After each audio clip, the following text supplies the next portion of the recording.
Não se iluda, Clara. Isso é só um contrato. Eu não vou me apaixonar por você. Aquelas foram as primeiras palavras de Daniel logo após sairmos do cartório. Ainda segurava o buquê simples que eu mesma comprei de uma florista qualquer na esquina, tentando fingir que aquele momento tinha algum significado, mas no fundo, eu sabia que não tinha. Ele estava ao meu lado, impecável no terno sob medida, gravata perfeitamente alinhada, o rosto sério como se tivesse acabado de fechar um negócio milionário. Só que nesse caso, o negócio era eu. Fique tranquilo, Daniel, respondi, com um meio sorriso que doía mais do que eu deixava transparecer. Eu também não vim aqui em busca de amor. O carro preto e luxuoso já nos esperava na porta. O motorista abriu a porta para nós e entrei tentando ignorar o peso que se instalava no meu peito. Era oficial. Agora eu era a esposa de um homem que deixou claro, desde o primeiro minuto, que não me queria por amor. O trajeto até a mansão foi silencioso. O silêncio dele não era apenas ausência de palavras. Era quase palpável, como uma muralha fria entre nós. Enquanto observava a cidade pela janela, tentei me convencer de que aquilo era apenas um acordo. 2 anos. Eu precisava resistir apenas 2 anos. Depois, estaria livre. E minha família também. Aceitei aquele casamento por necessidade. As dívidas que herdamos do meu pai estavam destruindo qualquer chance de futuro. Daniel, com seu olhar calculista e sua proposta objetiva, ofereceu a solução. Pagaria tudo. Salvaria minha família. Em troca, eu deveria me casar com ele e fingir que éramos um casal perfeito. Quando chegamos, a imensa porta de madeira se abriu, revelando um hall que parecia cenário de filme. O chão de mármore refletia a luz dourada de um lustre gigante, e a escada dupla, impecavelmente polida, levava a um andar superior que parecia inalcançável. Mas, por mais belo que fosse, tudo ali tinha a mesma frieza que ele. O seu quarto é no final do corredor, à esquerda. Ele começou a subir as escadas sem sequer me olhar. Não entre no meu escritório sem permissão. Assenti em silêncio, sem vontade de discutir. Naquela noite, sozinha no enorme quarto, sentei na beirada da cama e encarei a aliança no meu dedo. Era apenas metal frio, como a promessa que representava. Nos dias seguintes, a rotina se instalou. Cafés da manhã silenciosos, jantares em que ele mal tirava os olhos do celular, eventos sociais nos quais sorríamos para as câmeras como se tudo fosse perfeito. Mas por trás das lentes, éramos apenas 2 estranhos sob o mesmo teto. Na 3ª semana, arrisquei perguntar enquanto ele ajeitava a gravata antes de um evento. Você sempre foi assim, tão distante? Ele me olhou pelo espelho e arqueou um leve sorriso irônico. E você sempre foi tão curiosa? E assim, com cada palavra dele, eu entendia. Aquele casamento não era um conto de fadas. Era uma negociação. E eu estava pagando um preço alto demais. O som dos talheres batendo contra o prato era o único ruído na sala de jantar. Eu cortava a carne com cuidado, como se cada movimento pudesse preencher o vazio que se estendia entre nós. Daniel estava ao meu lado, impecável como sempre, a postura reta, a expressão concentrada em qualquer pensamento que não envolvia a minha presença. Você vai viajar amanhã? Arrisquei, apenas para quebrar o silêncio. Assuntos da empresa, respondeu sem levantar os olhos. A resposta curta e seca foi como uma porta se fechando diante de mim. Engoli seco, voltei ao prato e me forcei a não suspirar alto. No início, eu tentei acreditar que ele só precisava de tempo, que talvez aquela frieza fosse apenas o reflexo de uma vida inteira de negócios e formalidades. Mas à medida que as semanas passavam, a distância só aumentava. Daniel nunca levantava a voz, nunca era abertamente rude, mas a indiferença dele era mais dolorosa que qualquer ofensa. Uma tarde chuvosa ficou marcada na minha memória. Eu sabia que ele passava horas trancado no escritório, então decidi levar um café para ele. Bati 2 vezes na porta antes de entrar. Entre. Ele estava inclinado sobre o computador, os olhos fixos em gráficos e números. Coloquei a xícara sobre a mesa, forçando um sorriso. Fiz para você. Não precisava. Respondeu sem sequer provar. Fiquei parada alguns segundos esperando um obrigado, ou ao menos que ele me olhasse. Mais nada. Apenas voltou ao trabalho, como se eu não estivesse ali. Saí fechando a porta lentamente, engolindo aquela sensação de inutilidade. Naquela noite, no meu quarto, chorei baixinho. Não porque esperava declarações de amor. Eu sabia o que assinei. Mas porque, no fundo, eu queria ao menos ser vista. O ápice veio um mês depois, numa festa de gala. Como sempre, éramos o casal impecável diante das câmeras. Ele, com a mão pousada nas minhas costas, o sorriso calculado. Eu, com o vestido perfeito, o cabelo no lugar e um sorriso que escondia tudo. Durante um brinde, uma repórter se aproximou. Vocês dois parecem um casal perfeito. Qual o segredo? Daniel sorriu para ela, mas respondeu sem me encarar. Segredo nenhum. Só cumplicidade. Aquela palavra ficou ecoando na minha cabeça pelo resto da noite. Cumplicidade? Eu não sabia nem qual era a cor favorita dele. Quando chegamos em casa, ele subiu direto para o escritório. Eu fiquei na sala, olhando para a porta fechada, sentindo o peso do silêncio mais uma vez. Foi ali que uma certeza começou a crescer dentro de mim. Se nada mudasse, aquele casamento, mesmo sendo apenas um contrato, acabaria me quebrando por dentro. Clara, espera. A voz dele me alcançou no corredor. Eu me virei devagar, surpresa. Daniel nunca me chamava quando não era estritamente necessário. Ele se aproximou, ainda usando a gravata meio frouxa, o que por si só já era um detalhe fora do comum. Amanhã. Ele hesitou, como se escolher as palavras fosse algo complicado. Amanhã tenho um jantar com um investidor importante. Quero que você vá comigo. Sempre vou com você, respondi, confusa. Não é como os outros eventos, disse, finalmente me encarando. Ele valoriza muito a imagem de família unida.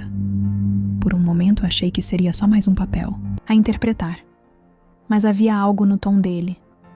Uma certa urgência, quase como se a minha presença fosse mais do que uma formalidade. Assenti, mas sem dar muita importância. Na noite seguinte, vesti um vestido vinho que realçava meus ombros. Quando desci as escadas, vi Daniel parado no pé dela, me observando em silêncio.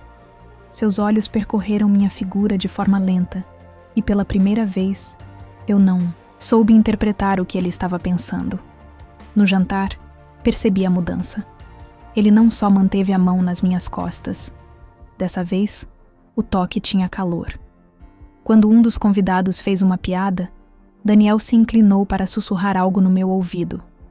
A proximidade dele me arrepiou. Eu ri. Não pela piada, mas pela novidade de sentir que por alguns segundos eu existia para ele. Voltamos para casa tarde. Enquanto eu tirava os brincos no quarto, ele apareceu na porta. Você foi perfeita hoje. Falou simples, mas com um olhar firme. Eu quis perguntar por que, de repente, isso importava. Mas me contive. Apenas agradeci. Os dias seguintes foram estranhamente diferentes. Ele começou a almoçar em casa mais vezes. Passava pelo meu quarto para dizer que estava saindo, em vez de desaparecer como antes. Pequenos gestos, nada extravagante, mas suficientes para me deixar confusa. Uma tarde, enquanto eu lia na sala, ele entrou com 2 xícaras de café. Para você, disse, depositando uma na mesa. Olhei para ele, tentando esconder minha surpresa. Era impossível não lembrar da vez em que ele recusou o café, que fiz. Obrigada, murmurei, envolvendo a xícara com as mãos. Ele apenas assentiu e se sentou na poltrona oposta, abrindo o laptop. Não trocamos muitas palavras, mas foi diferente. O silêncio não era tão pesado.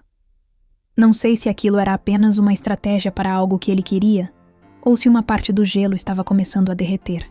Mas pela primeira vez, desde que entrei naquela casa, Senti uma fresta de luz passando por uma porta que eu acreditava trancada para sempre. Clara, você tem 1 minuto? A voz dele soou pela porta do meu quarto, algo raro. Fechei o livro que estava lendo e assenti. Daniel entrou, sem a habitual postura rígida. A gravata estava jogada sobre o ombro e a camisa com os 2 primeiros botões abertos. Estou viajando amanhã, mas queria que viesse comigo. Falou direto. Achei que suas viagens eram assuntos da empresa. Usei a mesma frase que ele já tinha dito a mim tantas vezes.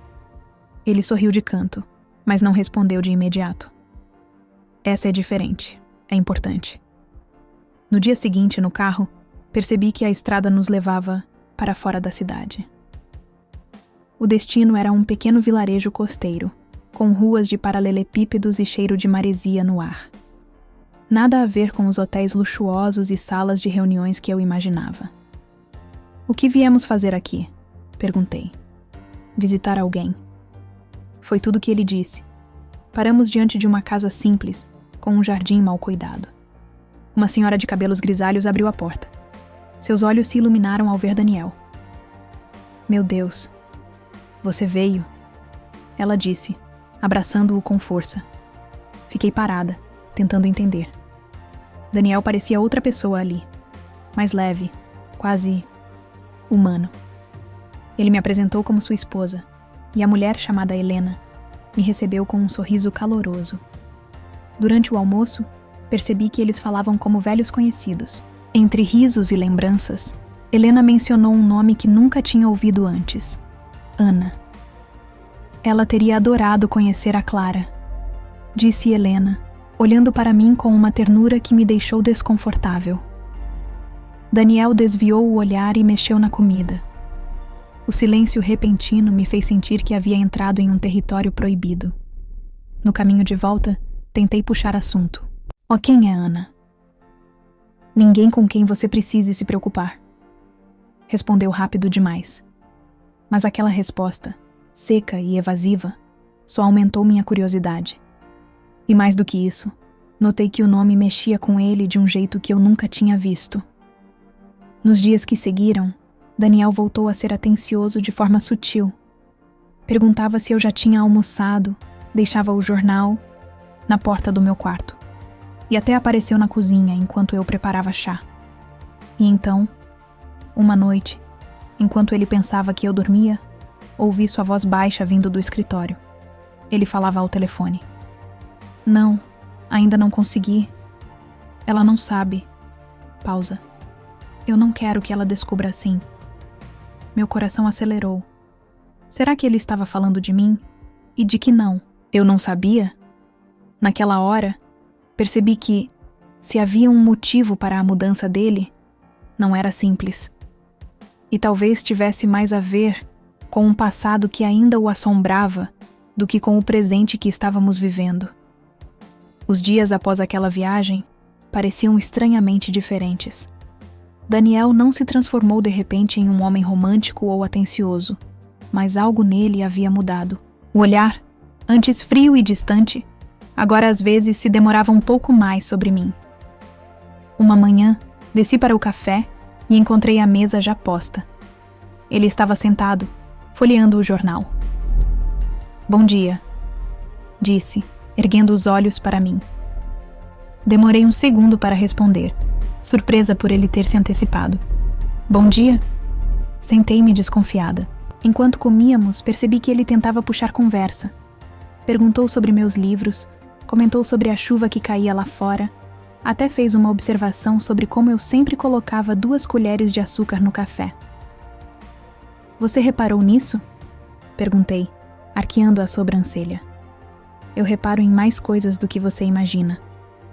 Respondeu, e por um instante, havia algo nos olhos dele, algo que me fez desviar o olhar. No entanto, a mudança não era só ternura.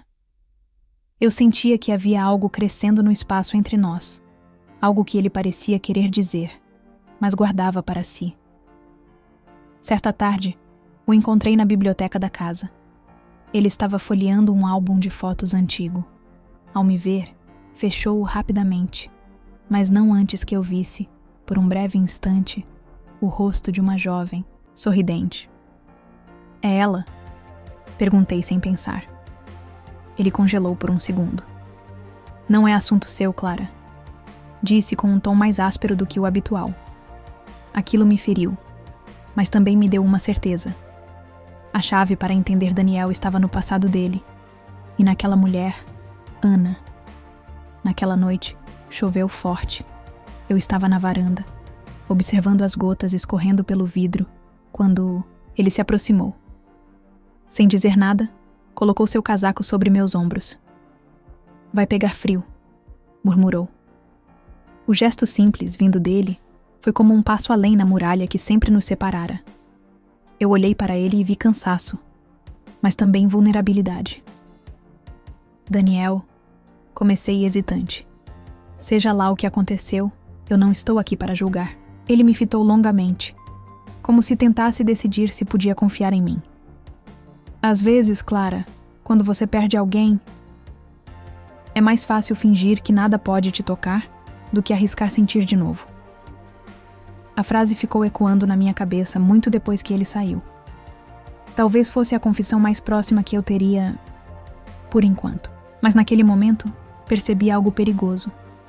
Eu estava começando a querer derrubar completamente aquela muralha. E se conseguisse, não sabia se o que encontraria atrás dela me salvaria, ou me destruiria. Era uma noite silenciosa, dessas em que até o vento parece segurar o fôlego. Eu estava na sala, lendo um livro, quando ouvi passos no corredor. Daniel entrou, mas não vestia o habitual terno impecável. Estava de camisa dobrada até os cotovelos, o cabelo um pouco desalinhado e um olhar que eu não reconhecia.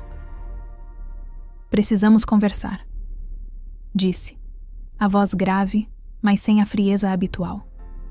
Fechei o livro e assenti, tentando controlar a ansiedade. Ele se aproximou e se sentou no sofá, a poucos centímetros de mim. Clara, eu não fui justo com você, desde o começo. Fez uma pausa, respirou fundo. Quando aceitei esse casamento, eu tinha certeza de que conseguiria manter tudo no campo do contrato. Distância, formalidade, sem espaço para nada além disso. E conseguiu? Minha voz saiu mais frágil do que eu queria. Ele sorriu de um jeito amargo. Não. O silêncio se instalou, denso. Eu não sabia o que dizer. Então ele continuou. Você lembra daquela foto que viu na biblioteca? Era Ana. Ela morreu há 3 anos. E desde então, eu prometi a mim mesmo que não me envolveria mais com ninguém. Achei que se eu mantivesse distância, nunca sentiria aquela dor de novo. Meu peito apertou. De repente, todos os gestos dele, ou a falta deles, faziam sentido. Daniel, eu não estou aqui para substituir ninguém. Eu sei, respondeu, e dessa vez olhou fundo nos meus olhos. Mas mesmo sem querer, você foi ocupando espaços. Eu percebi que sabia como você gosta do café, que sentia falta do som da sua risada nos dias em que você estava quieta, que me importava se você estava triste. Meu coração batia forte, mas tentei manter a voz firme. E o contrato? Ele respirou fundo, como se cada palavra exigisse coragem. O contrato acabou para mim há muito tempo. Fiquei sem ar por um momento. Era como se tudo que eu tivesse esperado ouvir estivesse ali, diante de mim. Mas ao mesmo tempo, o medo ainda me rondava. Tá. Por que está me dizendo isso agora? Perguntei. Ele se aproximou mais, até que sua mão tocou a minha. Porque se eu não disser, vou perder a única coisa que me fez sentir vivo de novo. Eu o encarei, procurando qualquer sinal de mentira, mas só encontrei verdade. Então, pela primeira vez, deixei que minha muralha também caísse. Eu também não queria. Minha voz falhou, mas continuei. Mas acho que já não sei viver sem você. Ele sorriu, um sorriso verdadeiro, e me puxou para seus braços. Não havia contrato, nem cláusulas, nem obrigações. Só nós dois. E a estranha certeza de que, contra todas as previsões, Tínhamos encontrado algo que nenhum acordo frio e calculado conseguiu impedir: o amor.